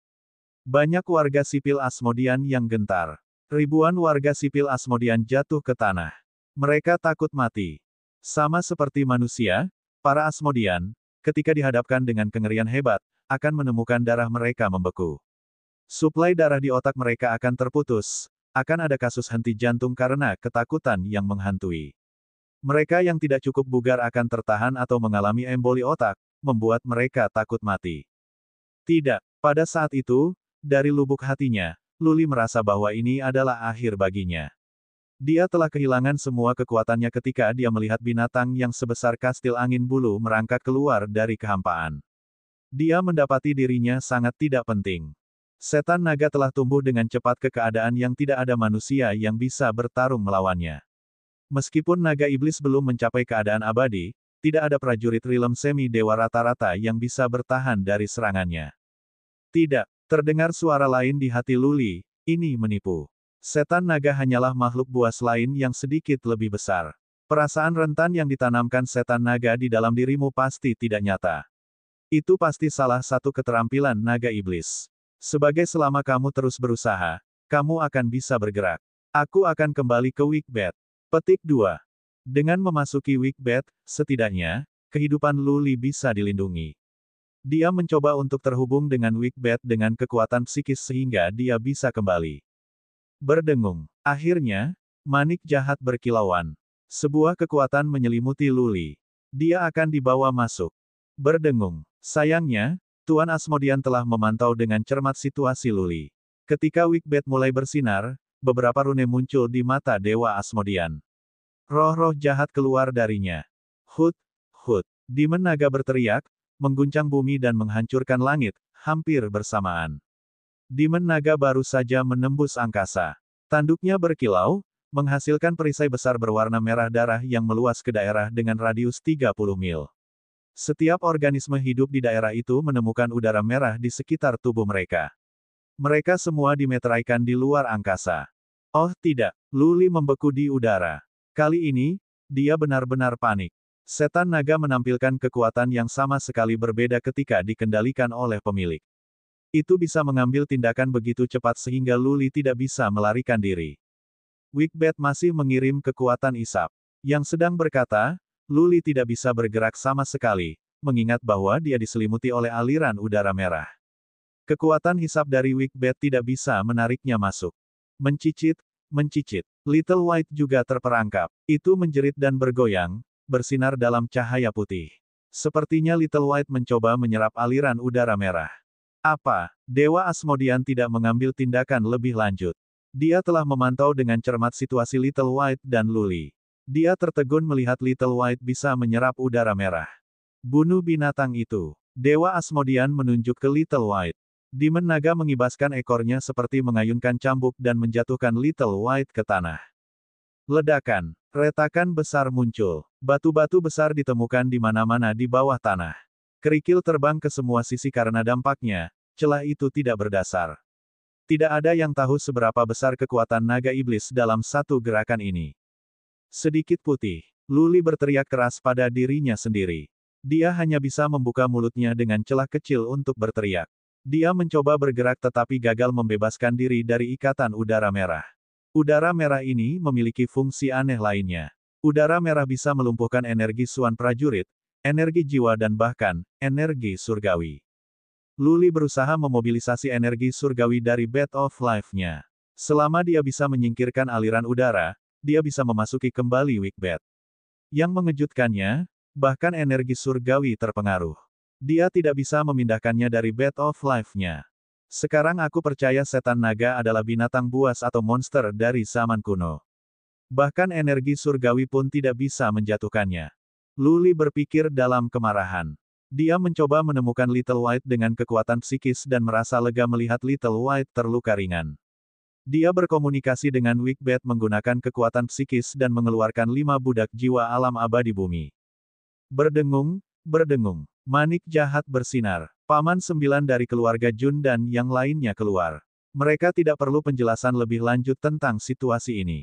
Begitu mereka keluar, mereka mengambil tindakan dan menyerang setan naga. Boom, boom, boom. Mereka berlima cepat. Mereka menyebar sekaligus dan mendekati setan naga.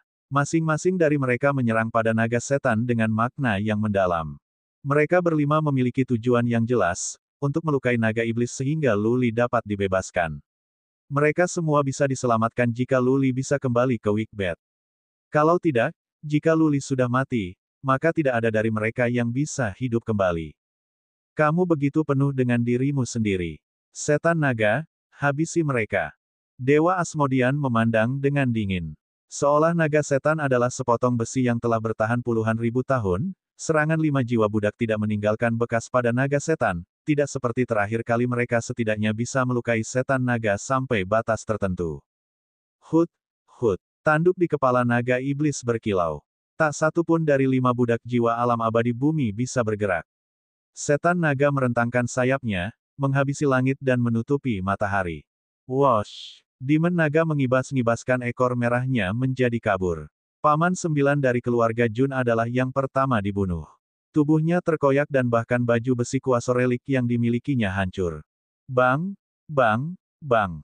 5 suara teredam terdengar. 5 prajurit rilem bumi abadi meledak seperti 5 kantong darah. Daging mereka terbang, dan darah mereka menodai langit merah. Mencicit, mencicit. Little White terbang keluar dari bawah tanah, berlari ke arah Demon Naga dengan murka. Kali ini, tanpa harus menerima perintah dari Dewa Asmodean, iblis naga memegang ekornya. Sekali lagi, Little White menabrak tanah. Luli diperiksa dengan kekuatan psikis. Dia menemukan bulu putih Little White ternoda merah oleh darah. Little White sangat kuat, yang sedang berkata, itu dianiaya oleh setan naga. Pada tingkat ini, setelah beberapa putaran lagi, Little White akan terkoyak. Berdiri di udara dengan bangga, Lord Asmodean memelototi Luli dari kejauhan dan berkata dengan jijik, Luli, aku tahu ada beberapa lagi prajurit rilem bumi abadi di manik jahatmu, kan? Bagaimana kalau kau mendapatkan semuanya keluar? Ayo kita lihat siapa yang bisa menyelamatkanmu. Apalagi yang kamu miliki. Tunjukkan padaku. Petik 2. Luli tidak lagi mengambil langkah keliru. Dia bisa memiliki 10.000 prajurit rilem bumi abadi dengan dia, tetapi tidak ada yang bisa bertahan dari setan naga. Bergerak lainnya, apalagi yang mungkin dimiliki Luli. The Wickbat, Little White, dan Featherwind Castle adalah yang terbaik yang bisa dia lakukan, namun semua terbukti tidak berguna. Apakah aku benar-benar akan mati di sini? Luli bertanya pada dirinya sendiri. Dia tidak khawatir tentang kematiannya sendiri. Tapi bagaimana dengan Jiang Qiling dan Bai Qiuxue? Dan semua manusia di tanah besar. Bab 890. Mencicit, mencicit. Lagi, dan lagi, Little White kembali. Tetapi setiap kali, Little White akan dihancurkan. Little White dan Luli memiliki ikatan yang erat. Mereka tidak pernah hanya master dan hewan peliharaannya, tetapi lebih seperti keluarga. Sejak Little White lahir, ia mengikuti Luli. Luli adalah satu-satunya keluarga Little White. Bagi Little White, dia adalah seluruh dunia. Itu akan mempertaruhkan nyawanya sendiri untuk melindungi Luli ketika dia dalam bahaya. Sedikit putih, Luli bisa melihat bahwa bulu Little White telah memerah karena darah dan kakinya patah. Meski begitu, Little White masih berjuang untuk terbang kembali lagi dan lagi. Luli merasakan hatinya sakit ketika dia melihat kegigihan di mata Little White. Di samping itu, Luli tidak bisa berbuat apa-apa saat ini. Sangat sulit baginya untuk hanya menggerakkan tubuhnya.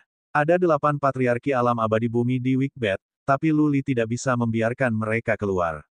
Dia memiliki energi surgawi dalam Bed of Life-nya, yang tidak bisa dia gunakan sama sekali. Satu-satunya hal yang bisa dia gunakan adalah keterampilan naga yang meningkat. Yang sedang berkata, apa yang bisa dilakukan ketika sekelompok prajurit Rilem Bumi Abadi tidak dapat menyakiti setan naga bahkan dengan kekuatan terkuat mereka. Luli, aku akan mengakui bahwa kamu adalah bakat manusia yang jarang dapat dilihat dalam 10.000 tahun. Yang dikatakan, kamu tidak akan hidup sampai akhir hari ini. Jika kamu beruntung dilahirkan kembali, maka ingatlah untuk tidak penuhilah dirimu sendiri. Seharusnya kau lebih berhati-hati. Petik 2. Hari ini, dengan datang ke sini, kamu telah melangkah menuju kehancuranmu sendiri. Tidak ada yang bisa mengubah itu. Bahkan 100 prajurit Rilem Semi Dewa dapat menyelamatkanmu. Luli, ada beberapa prajurit Rilem Bumi Abadi dalam Wikbet Anda, bukan? Bagaimana kalau Anda membiarkan mereka keluar dan mari kita cari tahu yang mana dari mereka yang bisa menyelamatkan Anda. Apalagi yang bisa Anda lakukan? Beritahu saya. Petik 2. Luli mendengar banyak kata-kata Tuan Asmodian. Beberapa saat yang lalu, Luli berpikir bahwa Tuan Asmodian sedang berbicara dengan liar. Sekarang, kata-kata Tuan Asmodian tampak begitu sarkastik. Lalai, Luli tidak bijaksana. Dia berpikir bahwa dia pasti akan mengalahkan Lord Asmodian dengan kastil Featherwind yang lebih baik. Dia tidak pernah menyadari bahwa semua yang dia lakukan, segala cara yang dia miliki, tampak konyol bagi Dewa Asmodian. Dia memiliki kesempatan untuk melarikan diri lebih awal. Jika dia pergi ke Bedwick pada awalnya, dia bisa melarikan diri. Dia bisa menemukan tempat bersembunyi untuk mempelajari diagram garis lebih lanjut, yang mungkin memberinya lebih banyak kekuatan. Namun, sampai sekarang, dia tidak memiliki peluang seperti itu lagi. Lain, apa lagi yang bisa saya lakukan? Luli mencibir pada dirinya sendiri. Keinginan untuk bertahan hidup membuatnya berpikir kembali, untuk melewati semua yang dia tahu dan setiap langkah yang dia miliki. Keterampilan garis darah, membakar darah, naga mengaum, cakar darah, keterampilan naga meningkat, tak satu pun dari mereka yang ada gunanya. Makna mendalam dari kecepatan, penghancuran ruang, soul shattering, Featherwind Castle. Tak berguna, Luli melewati semua yang dia bisa pikirkan. Dia memiliki banyak cara yang bisa membuat iblis naga terbunuh tetapi tidak ada yang penting ketika dia tidak bisa bergerak. Tunggu sebentar, tiba-tiba, Luli memikirkan sesuatu. Dia teringat akan sebuah barang, sepotong harta yang telah dia lupakan, sesuatu dari dewa. Darah pembunuh. Itulah yang dia temukan di aula dalam Bedwick yang berasal dari dewa. Darah pembunuh berasal dari seorang pejuang tertinggi. Di dalam darah terkandung energi yang mengerikan. Bahkan membuka botol untuk sementara waktu hampir mengubah Luli menjadi orang gila yang membunuh karena dia tidak tahan dengan roh jahat, apalagi mengkonsumsi darah. Mengkonsumsi darah pembunuh. Itu adalah satu-satunya pilihan terakhir, kesempatan terakhir baginya untuk membalikkan keadaan. Jika dia tidak mencoba ini, dia akan kehilangan nyawanya, Wikbet akan dipaksa terbuka, Jiang Qiling dan Bai Qiuxue akan mati dan begitu juga 8 patriark dan Little White. Di samping itu, mungkinkah dia mengkonsumsi darah? Mungkinkah tubuh fananya memiliki kekuatan seperti itu? Bagaimana jika tubuhnya meledak segera setelah darah masuk ke tubuhnya? Boom! Dari tanah terdengar suara yang menghentikan pemikiran Luli. Dia memeriksa dengan kekuatan psikis, terbang dengan kemarahan yang hebat. Sekali lagi, Little White ditabrak oleh Demon Naga. Little White sepertinya tidak bisa bangkit kembali. Tulang-tulangnya patah dan begitu pula 4 anggota tubuhnya. Little White bernafas dengan sangat dangkal. Itu bisa mati kapan saja. Ayo lakukan. Luli mengambil keputusan. Bagaimanapun, dia akan tetap mati. Dia mungkin juga melakukan upaya terakhir mengalahkan naga iblis. Manik jahat berkilauan. Patriark Lei dan yang lainnya terbang keluar. Dengan mengerahkan seluruh kekuatannya, dia berteriak, menyebar dan lari.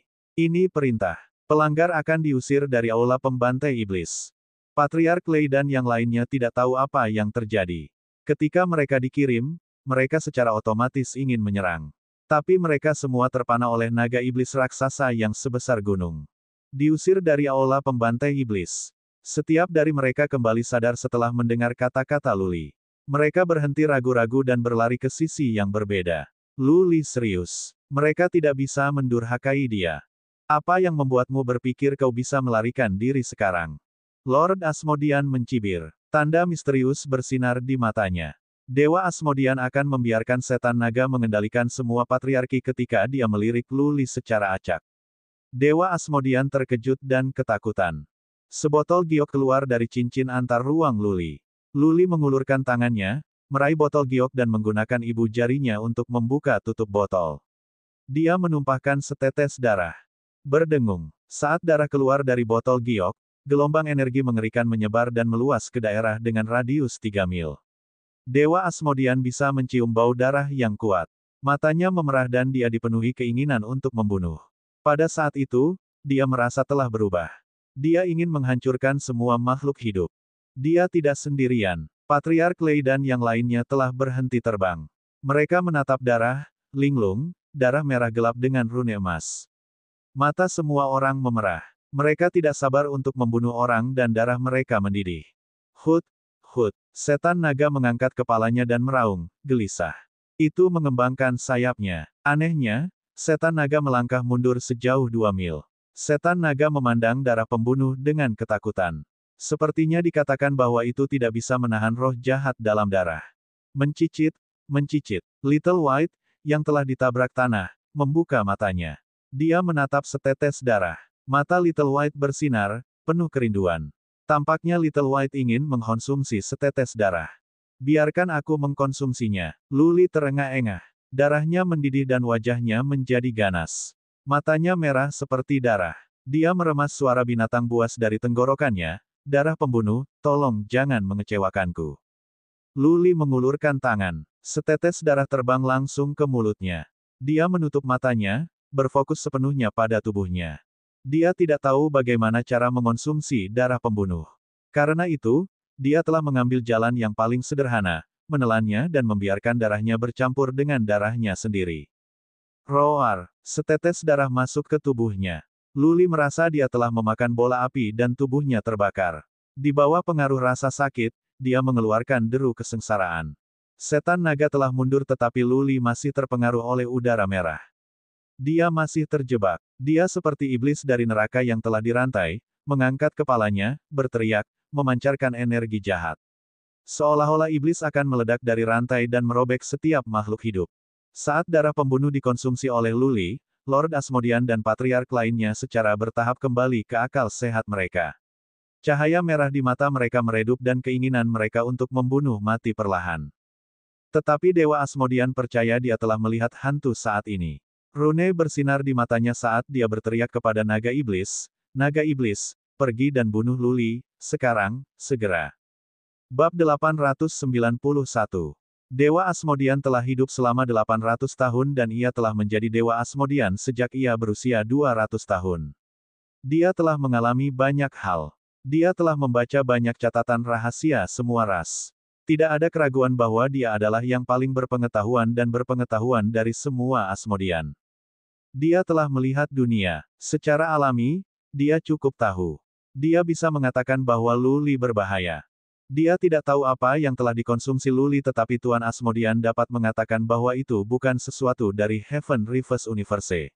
Sesuatu yang bahkan tidak mungkin berasal dari dunia fana. Dewa Asmodean merasakan kekuatan dewa dalam setetes darah. Dia bisa memanggil setan naga dari Region of Doom.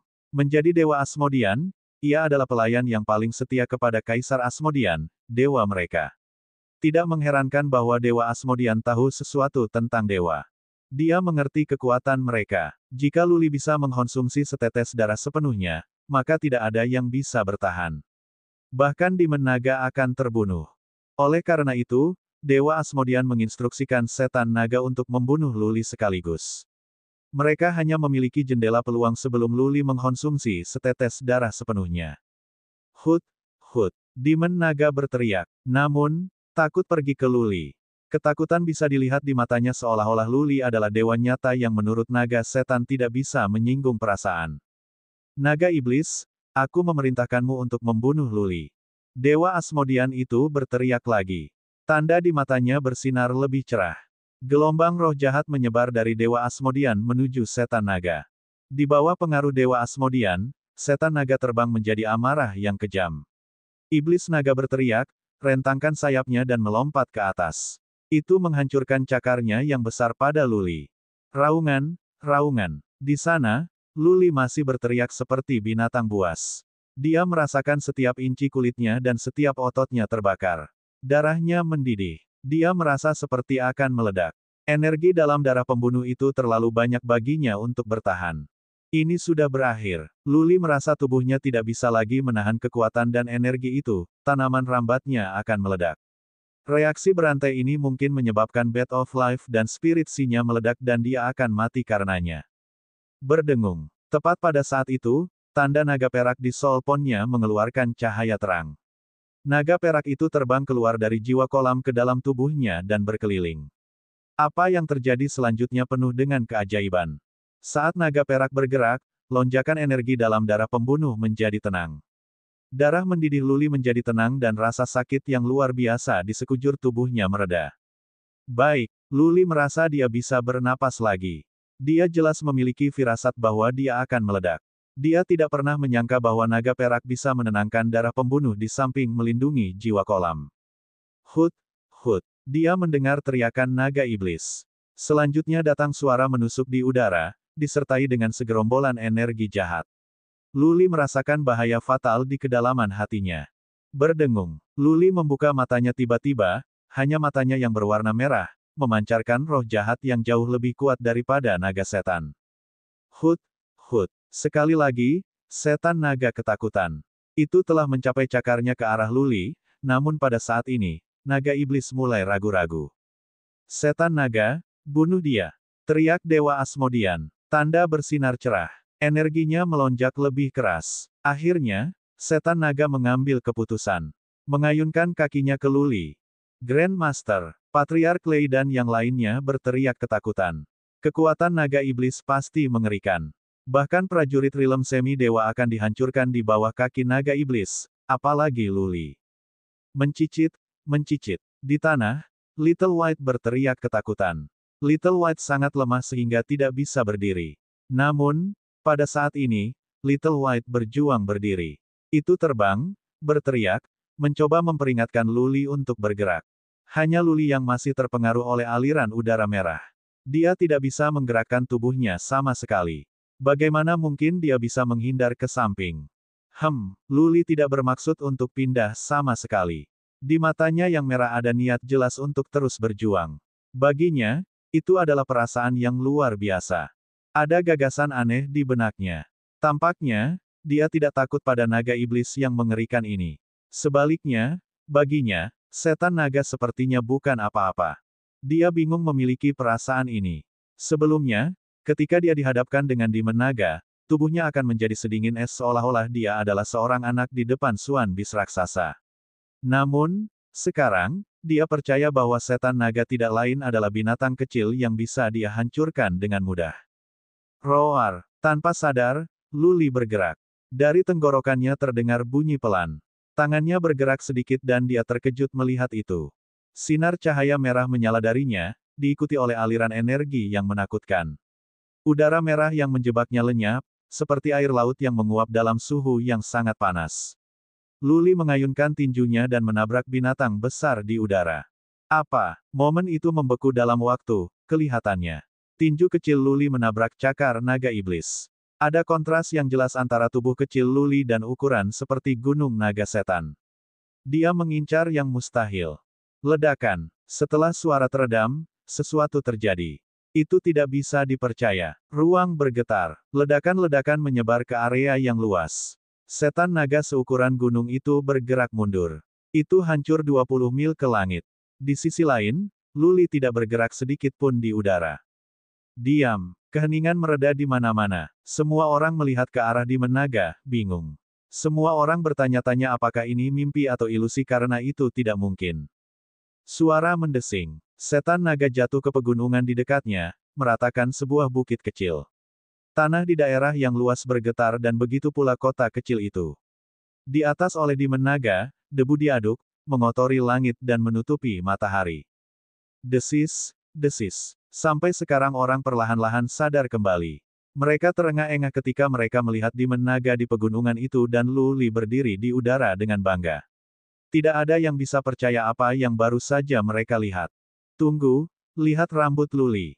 Beberapa orang Asmodean di kota menjerit ketakutan. Semua orang berbalik untuk melihat, hanya untuk menemukan bahwa rambut hitam Luli telah memutih. Grandmaster, rambutnya. Patriark Lei dan yang lainnya berteriak juga. Beberapa saat yang lalu, rambut Luli masih hitam. Setelah satu gerakan, itu berubah putih. Hidup hanyalah mimpi yang hampa, dari masa muda hingga usia lanjut, dalam sekejap. Semua dikejutkan oleh peristiwa aneh yang terjadi sebelum mereka. Fakta bahwa Luli menghancurkan setan naga dalam satu langkah hanya menambah misteri pada acara ini. Seberapa kuat setan naga, orang bisa tahu dari parit tak berdasar di tanah. Dalam satu gerakan, Demon Naga bisa menghancurkan kota, bisa meratakan gunung dan bisa merobek ruang. Kekuatan naga iblis tak terlukiskan. Luli bisa menghancurkan sesuatu dari kekuatan ini. Terlebih lagi, Luli memang bergerak sedikit, seolah-olah dia tidak bertarung dengan seekor binatang buas dengan panjang 2 mil, tetapi seekor lalat. Apakah itu kekuatan dewa? Dewa Asmodean gemetaran. Melihat Luli, Dewa Asmodean percaya itu bukan manusia di depannya, tetapi dewa yang maha kuasa.